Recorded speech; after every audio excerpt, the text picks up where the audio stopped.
Hi everyone, and welcome to the final part of this program. So for women, today we'll be talking about what the healthy woman needs, and I'll be addressing issues about periods, menopause, and fertility. So in order to define what the healthy feminine is, we first have to assess what healthy means and what feminine means.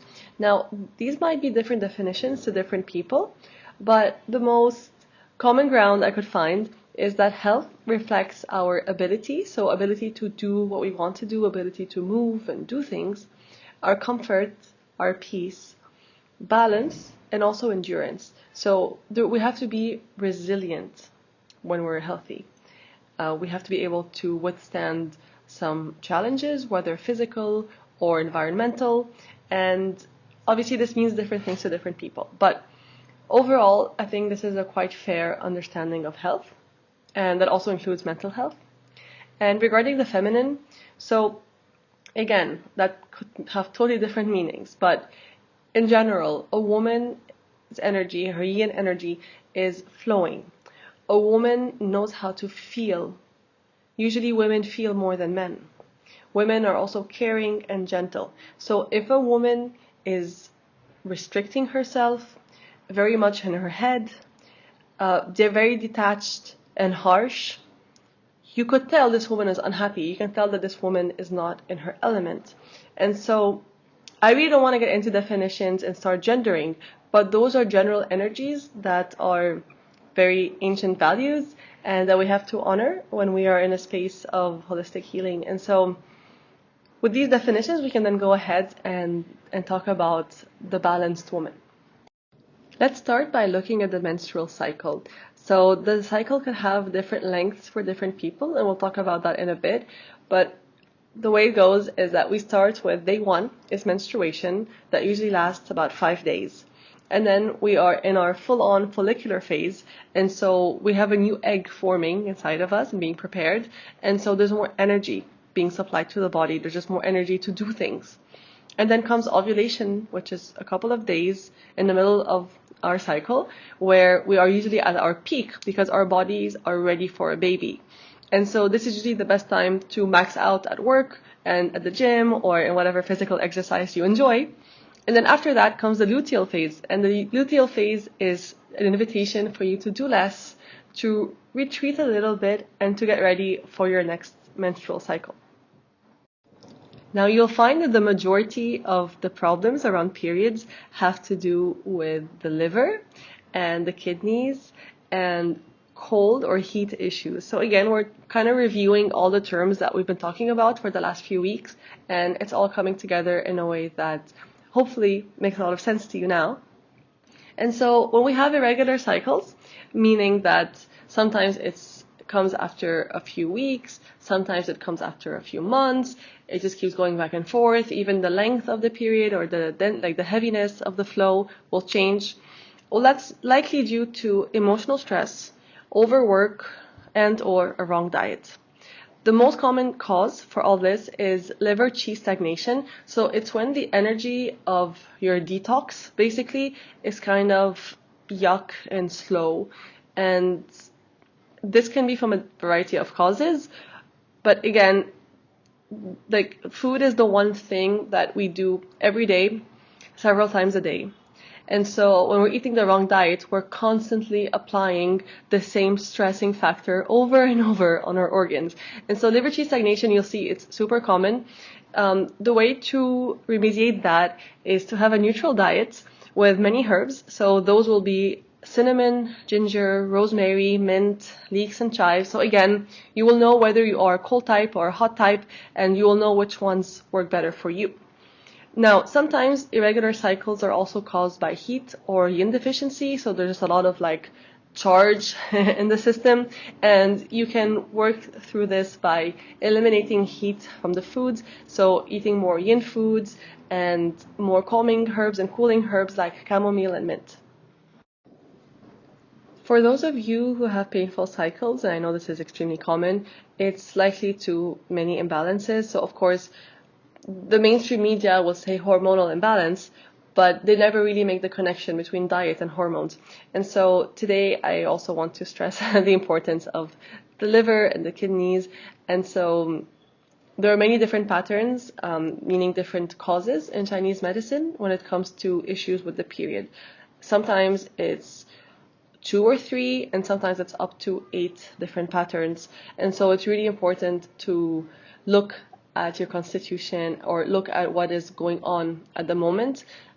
It could be, like as we said, due to environmental or overwork or other factors that are messing up with our balance. And so there is never a one cure for these things. And this is what, really upsets me about mainstream media, is that so many times they'll tell you, like, just eat this one thing. And like, no, that's really not how it works. Because as you should know by now, we have different constitutions, different energetics going on. And so again, liver qi stagnation is the number one most common pattern for having a painful cycle. And that usually comes from eating too many greasy foods, sweet foods, or just polluting our system with things that our bodies are just not designed to deal with. So including pollution, smoking, drugs, the list goes on of everything that's unnatural that we still do. And so purifying ourselves is the first step. Now, it could also be from liver or kidney yin deficiency. And so I'm not going to get into the details of that, but by now you should know what all these terms mean. And so you can probably easily look them up. If you do any search online and you write TCM in the search, you will find all these articles explaining issues. And so you can find what is your pattern. And the best way to do this is to look for other symptoms. And so, for example, you could have several different reasons for painful cycles, but they will come with other symptoms and other side effects. Sorry, not side effects, just symptoms that will resonate with you. So, for example, it could be one of them will have being irritable and depressed, whereas another one will have breast pain, and then you will know which one fits you. Also, the tongue color will make a difference, and also different patterns that you might have, like digestive issues that are correlated. And so you will know that, for example, I'm someone that has a liver stagnation, or I'm someone that has damp heat, etc. So we've all at least PMSed once in our lives. We've had a moody cycle, either moody before or during our period. And actually PMS can start 2 weeks before the periods with symptoms like mood swings, irritability, depression, etc. So again, we're looking at liver qi stagnation here. And the herbs that help us are cinnamon and ginger for the cold types, rosemary as well, or mint for the heat types, as it's quite cooling. And these help things move, they help the system detox. Now, of course, if we're stressed, it's going to be worse. If we have a magnesium deficiency, it will also be worse. Magnesium can be found in dark chocolate and leafy greens, and also in some nuts. And this is why women tend to like and crave dark chocolate on their periods, which is actually quite a fair response from the body. It knows where to get magnesium from. But you also need to get your leafy greens, preferably cooked, like cooked spinach or molokhaya, etc., because these will help regulate your liver and cleanse the system and also bring you minerals. Now, the next few slides are going to be about issues regarding the cycles. So we'll start with the long cycles. If your cycle lasts more than 7 days, it could be from several things. So it could be blood stasis with the following symptoms of dark blood with clots, irritability, feeling down, and cramps. Or quite different is the yin deficiency, the kidney yin deficiency, with red spotting, dry throat, red face, nice sweats, dry stool, also feeling irritable and probably thirsty. So as you can see, these are 2 very different reasons, but they will cause the same thing. And so it's really important to look deep and to look at the patterns going on. One of the things that is kind of a nice shortcut is to do a head massage, because on the head, there are so many acupuncture points and acupressure points that help. But if you don't have an acupuncturist, then a head massage is the next best thing and is the most available to us. We can even have our partner or a friend do it for us. And of course, it will help to adjust the diet based on the pattern issue. Now, on the other hand, if you have a skipped cycle, meaning if your period is absent for 3 consecutive months, then we call that secondary amenorrhea, and it's caused by stress, overwork, weak kidneys or the wrong diet. And of course, if you skip your cycle once, it's already kind of a red flag, but it wouldn't be a condition. It would just be a one-off, and you can probably blame it on stress or whatever. However, the main issue with skipped cycles is deficiency. So it can be different kinds of deficiencies in different organs and or blood stagnation. So again, I'd like you to, if you feel this is for you, then do some research and you will find which one is your case.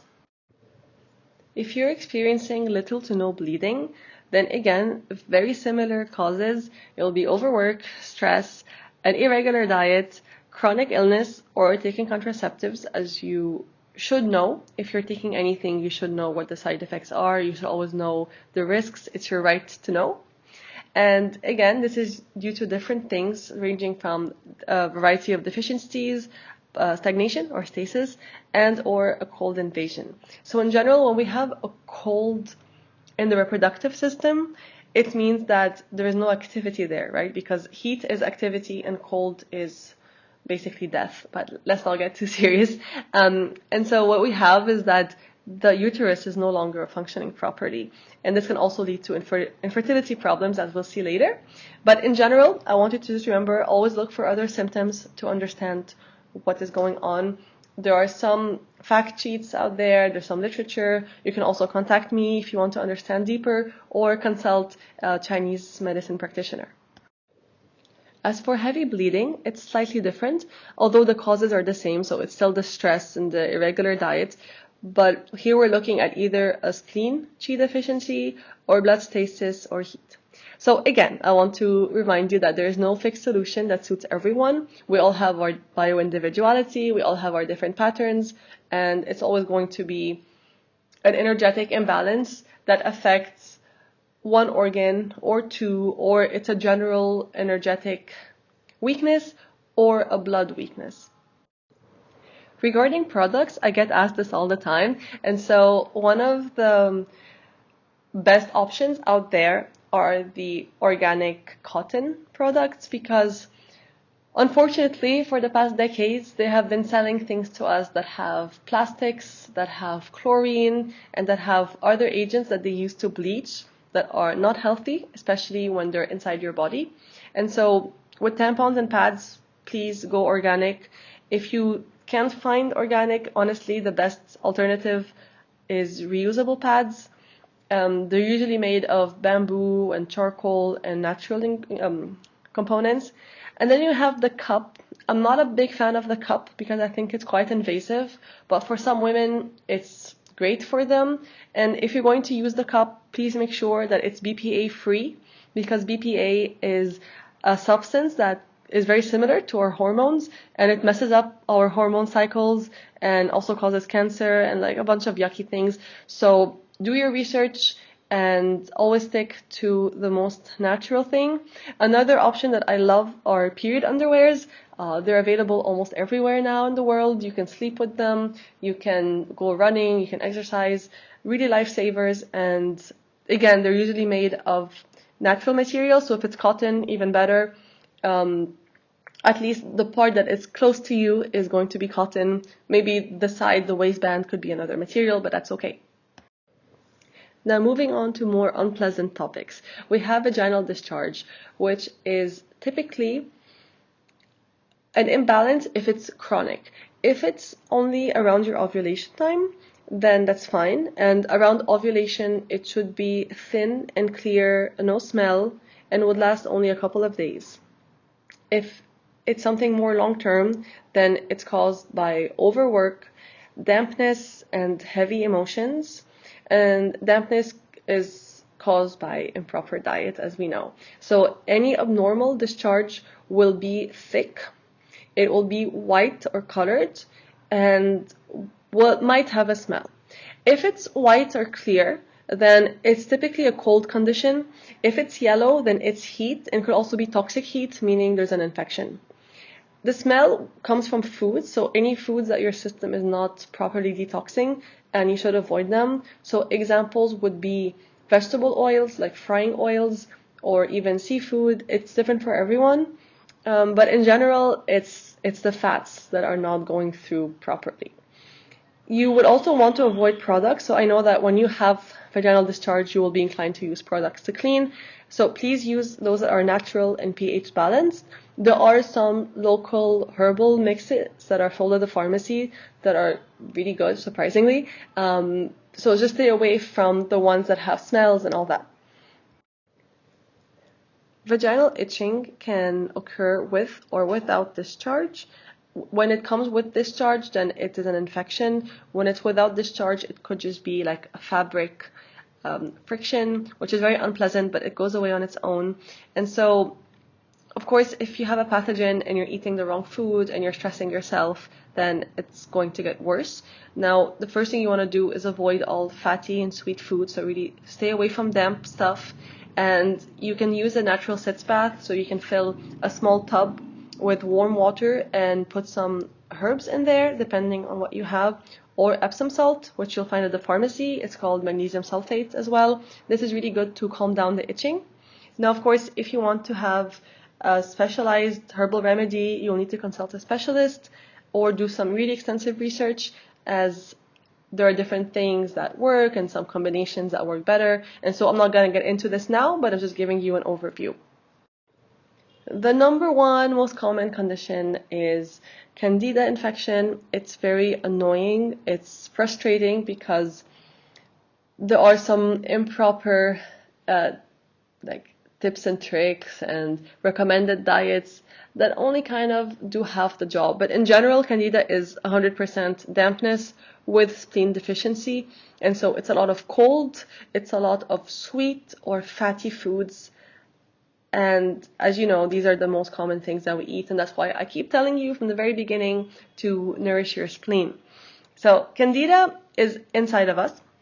It's a fungus that is just normally inside of us in very small amounts, but it's called an opportunistic pathogen. And what happens is that when there's a weakness in the system and it spots an opportunity for growth, it just takes it.